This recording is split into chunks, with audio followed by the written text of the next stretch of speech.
Não se turbe o vosso coração. Crede em Deus, crede também em mim.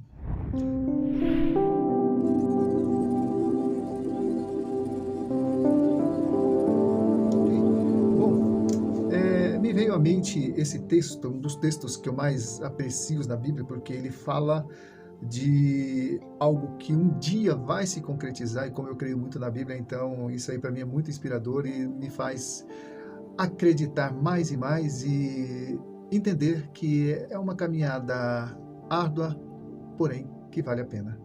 Então, João capítulo 14, versículos 1 em diante, diz assim: Não se turbe o vosso coração. Crede em Deus, crede também em mim. Na casa de meu pai há muitas moradas. Se assim não fosse, eu vos teria dito, pois vou preparar-vos lugar. E quando eu for e vos preparar lugar, virei outra vez e vos levarei para mim mesmo, para que onde eu estiver, estejais vós também. Mesmo vós sabeis para onde eu vou e conheceis o caminho. Disse-lhe Tomé: Senhor, não sabemos para onde vai. Como conhecer o caminho? Disse Jesus: Eu sou o caminho, a verdade e a vida, e ninguém vem ao Pai senão por mim. Se vós me conhecesseis, a mim também conheceríeis a meu Pai, e já desde agora o conheceis e o tendes visto. Disse-lhe Filipe: Senhor, mostra-nos o Pai, e isso nos basta. Disse-lhe Jesus: Estou há tanto tempo convosco que não me tendes conhecido, Filipe? Quem me vê a mim, vê o Pai. Como dizes tu: Mostra-nos o Pai? Não crês que eu estou no Pai e o Pai está em mim? As palavras que vos digo, não as digo de mim mesmo, mas o Pai que está em mim é quem faz as obras. Crede-me que eu estou no Pai e o Pai em mim. Crede-me, ao menos por causa das mesmas obras. Até aqui.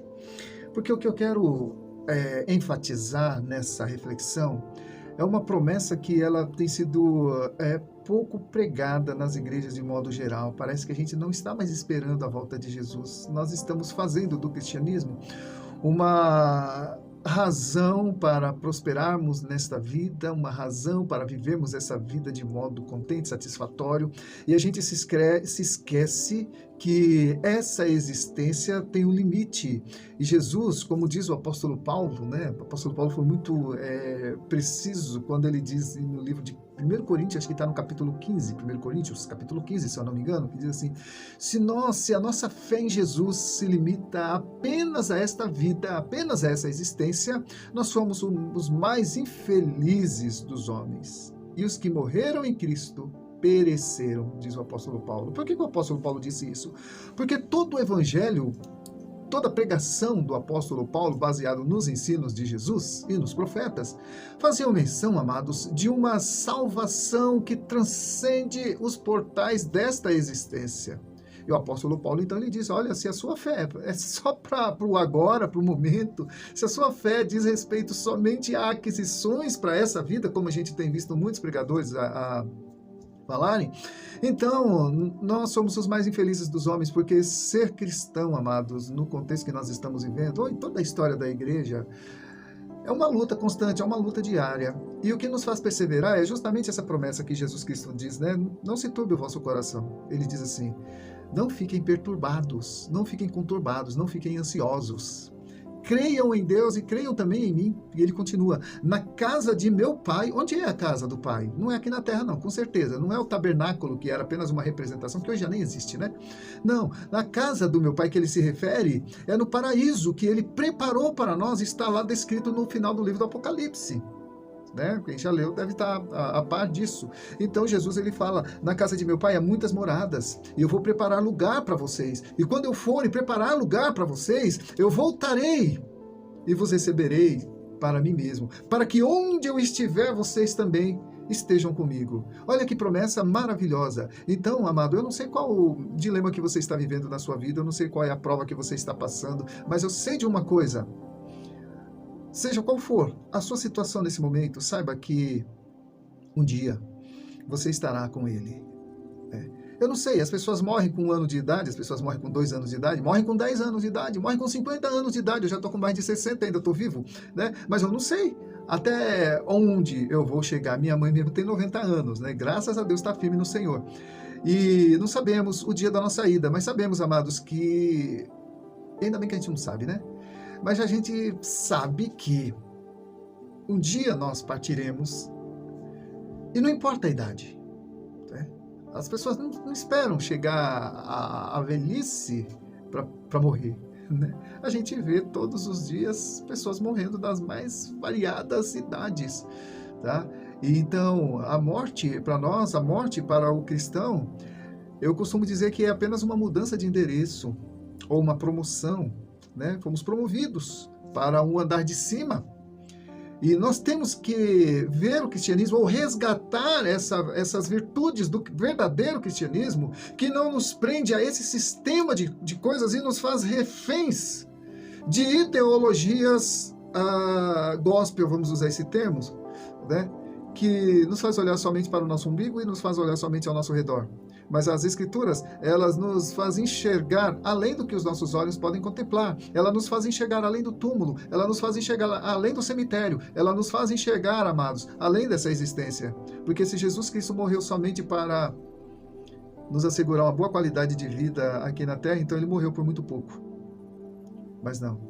A morte de Jesus foi para nos assegurar a eternidade com Deus, porque, como eu sempre digo, nós não nascemos para morrer. Deus não criou o homem para a morte, Deus criou o homem para a vida. A morte é a consequência de um desvio de conduta, a consequência do pecado. E Jesus ele veio justamente para resolver essa questão. Quando o apóstolo Paulo diz, e está no livro de Isaías também, tragada foi a morte pela vitória. Onde está, ó morte, a tua vitória? Onde está, ó morte, o teu aguilhão? O apóstolo Paulo está dizendo, ele não está se referindo àquela morte que a pessoa está dentro de um caixão, mas a morte eterna, a separação eterna de Deus.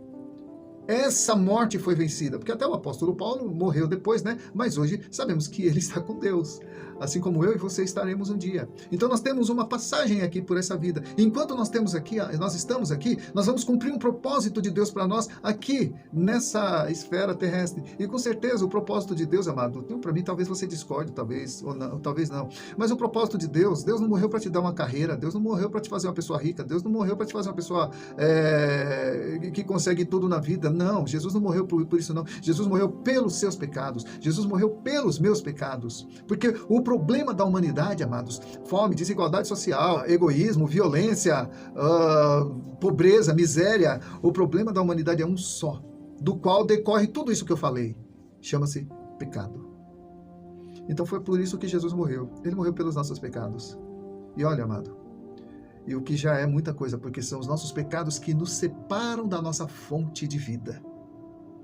Por mais que uma pessoa tenha aquisições aqui na terra, por mais que uma pessoa seja rica, compre de tudo, se ela não tiver Jesus, ela vai morrer um dia e tudo que ela conquistou vai ficar para alguém que não morreu, uma para alguém até que nem era digno de herdar tudo aquilo, né? Ela deixa. A gente não vai levar nada daqui. O apóstolo Paulo diz, nós não trouxemos nada para cá e daqui nós nada levaremos. Então por que a gente vai ficar aqui, sabe? Fazendo do cristianismo um argumento, fazendo do evangelho, né, uma forma para a gente melhorar de vida.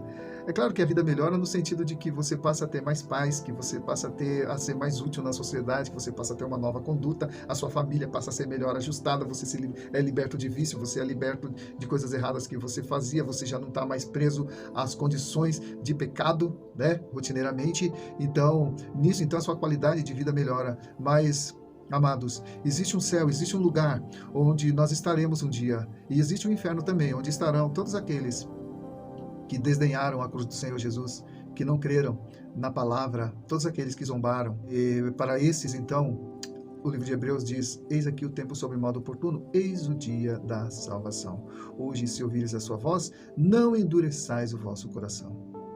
Está aí a advertência para aqueles que não creem. Mas eu e você, né, suponho que esteja falando com um irmão na fé, ou mesmo que não seja ainda irmão na fé, mas é irmão por parte de Adão, e você ainda não foi tocado pelo Espírito Santo, ou não se deixou tocar por ele ainda, se você ainda não entregou sua vida a Jesus, faça isso. E se você já tem Jesus como Senhor e Salvador da sua vida, então encaminhe esse vídeo para que outras pessoas possam também ter essa mesma convicção que você tem. Porque, amados, eu não estou falando aquilo que eu tenho, a impressão que eu tenho, então eu estou falando de Bíblia, e aqui você não precisa fazer muita exegese para entender o sentido, né? Jesus diz, olha, não fique preocupado, ou seja, não se turbe o vosso coração. Crede em Deus, crede também em mim. Na casa de meu pai há muitas moradas, se assim não fosse eu vos teria dito, vou preparar lugar para vocês. Mas não, lá já tem muitas moradas. Eu vou, né, preparar lugar para vocês, e quando eu preparar, quando já estiver tudo pronto, eu voltarei e vos receberei para mim mesmo, para que onde eu estiver, vocês estejam também. E para encerrar, amados, dentro disso que eu estou falando, na oração sacerdotal de Jesus, no capítulo de João mesmo, no final,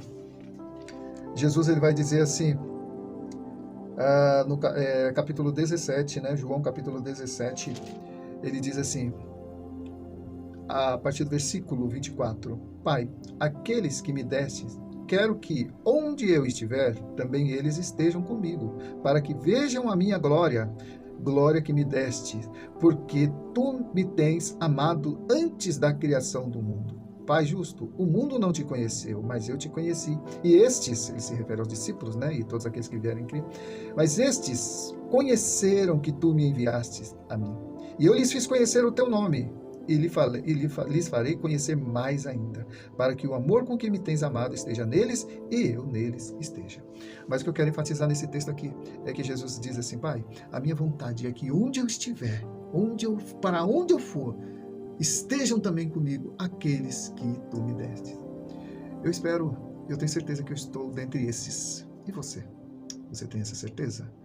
Se você tem, amém. Se você não tem essa certeza, então, amados, entregue tua vida para Jesus.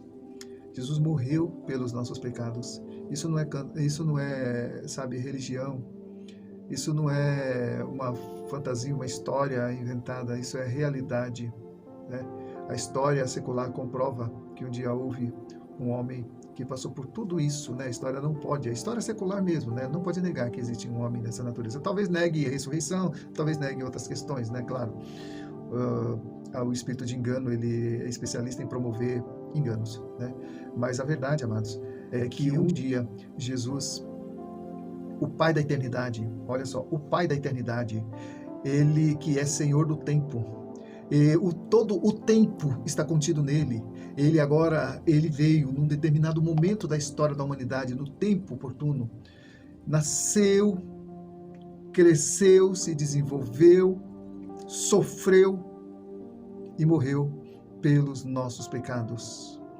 Ou seja, ele entrou na esfera do tempo, aquele que é eterno, entrou na esfera do tempo para que nós pudéssemos entender o tempo da nossa existência aqui, e que um dia não haverá mais tempo. O sol não se porá, né? O sol, nós não precisaremos mais do sol, na verdade, porque o próprio Deus será a nossa luz. Amém? Então, eu espero que você tenha apreciado essa reflexão, tá? E Deus colocou no meu coração para trazer isso para você. A Bíblia diz, no mundo tereis aflições, o próprio Senhor Jesus diz, né? No mundo tereis aflições, mas tende bom ânimo. Eu venci o mundo. Que Deus te abençoe e você é um vencedor, tá? Creia nisso. E um dia nós estaremos para sempre com Jesus e Ele vai enxugar dos nossos olhos toda lágrima. Então, é isso, amados. Que Deus te abençoe e até o nosso próximo vídeo.